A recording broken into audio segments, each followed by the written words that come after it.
Isang sangkap na malakas ang aura pangontra sa sumpa ng mga dark side. Aura at may kakayahan din itong tagubalik rebelta, kaya isa siya na ilagay natin sa ating Divine Oil Rebelta unong mga kaibigan. Mutya ng uling. So mga kaibigan, bago natin umpisahan mga kaibigan ang ating video talakayan about sa agimat uling, ay nais ko munang magpasalamat sa inyo mga kaibigan, especially sa ating mga pinakamamahal na mga kaibigan sa ating shop doon sa Shopee.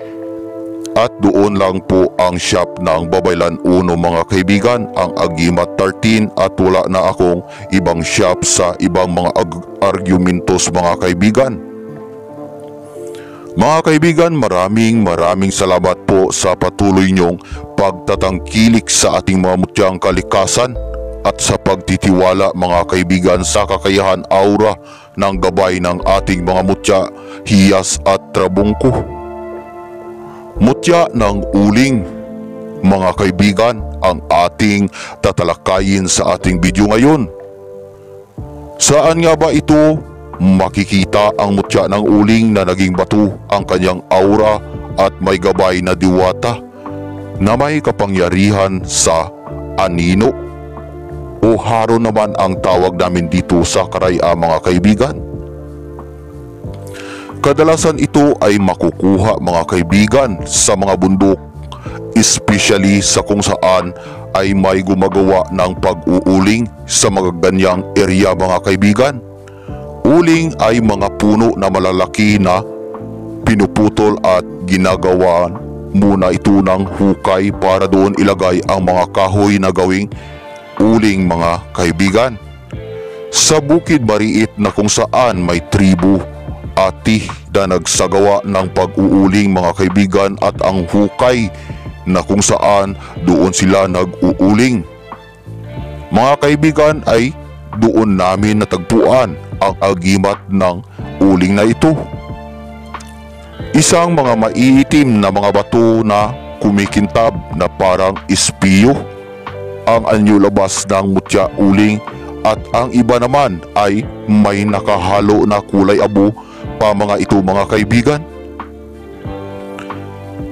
Hindi muna namin kinuha ng aming nakita ang agimat nito mga kaibigan. Parati naming ginagawa ay inaaurahan ang mga sangkap agimat sa bawat kuha para matukoy kung saan ito nagmula, sa putian ba o sa kadiliman.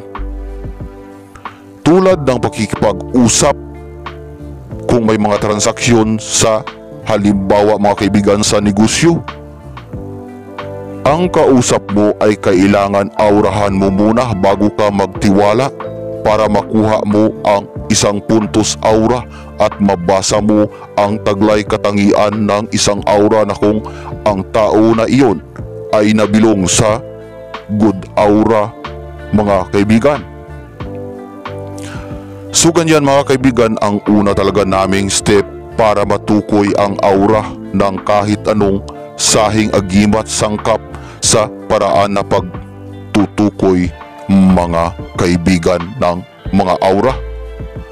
Isang ritual ang isinagawa upang likupin ang aura sa paligid ng gabay putian. Isinangguni sa naunang nagmamay-ari nitong agimat, mutya ng uling na naging bato mga kaibigan.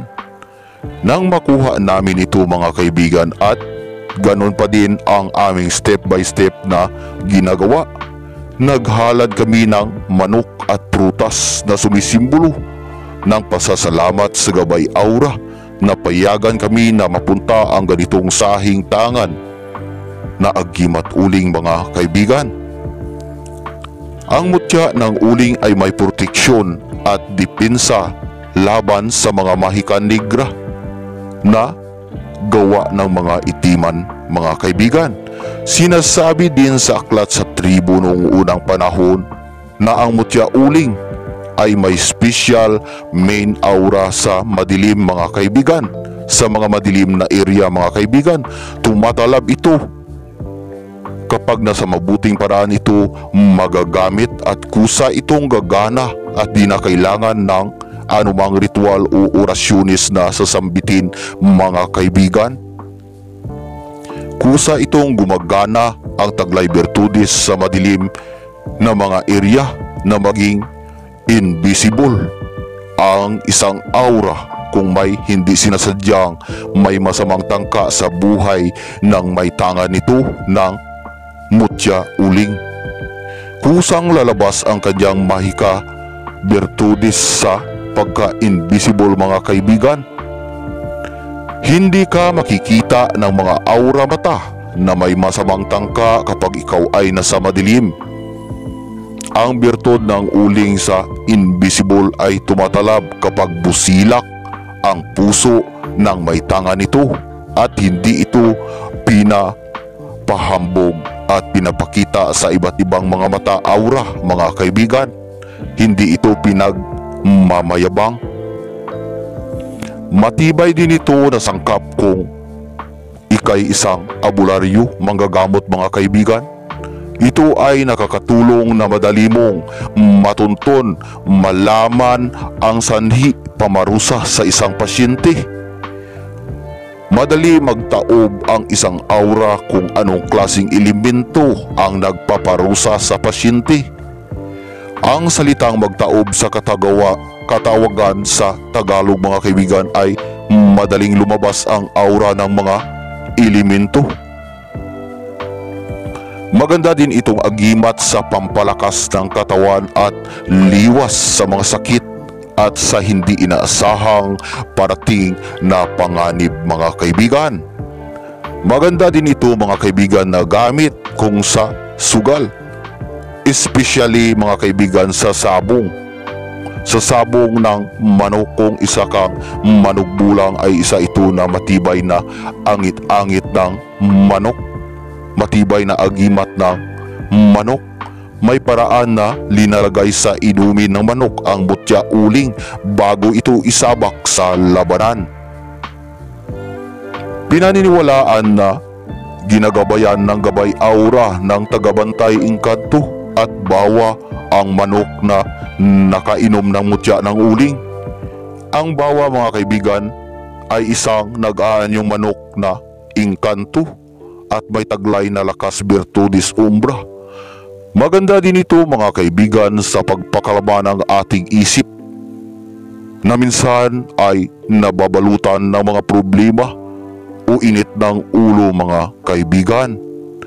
Ilagay lamang ito sa mga kaibigan sa itim na tila o pwede din sa pulang tila mga kaibigan. So mga kaibigan, sa pagtatapos ng ating video talakayan, muli ko pong pinapaalala na ang agimat sangkap ay palaging gamitin sa tama. Gamitin sa kabutihan at huwag ipagmayabang. At lagi nating uunahin ay ang pagtawag sa presensya ng ating puong may kapal. Manalangin tayo ng taimtim dahil sa bawat nating gawa, ito'y kanyang nakikita at naririnig. At sa paraan na iyan ay ang iyong hinahangad na sa kabutihan ay unti-unting matutupad.